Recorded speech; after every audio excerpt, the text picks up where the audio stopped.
comprends vraiment pas notre époque en ce qui concerne les rencontres amoureuses. Tous ces jeux manipulateurs à la con là, les soi-disant codes de drague, d'attirance, de séduction. Maintenant faut être toxique à souhait pour plaire. Faut laisser les messages en vue, faut pas répondre trop vite. T'as qu'une envie, c'est être en couple. Mais il faut montrer à cette personne qu'elle est surtout pas une priorité pour toi. Faut lui faire comprendre qu'elle est toujours sur la sellette, qu'elle peut vite être remplacée, que t'as plein de choix, que tes DM sont remplis de gens qui pourraient prendre sa place à n'importe quel moment.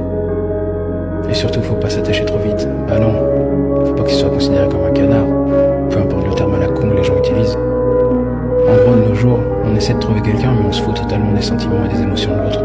On pense qu'à sa gueule. En fait, faut avoir un cœur anesthésié, c'est ça? C'est navrant. Tu fais entrer dans ta vie quelqu'un en espérant être accepté comme t'es. Mais comment tu veux que cette personne t'aime toi, si tout ce que tu lui montres c'est une version photoshopée de ta vie? Pour pas souffrir?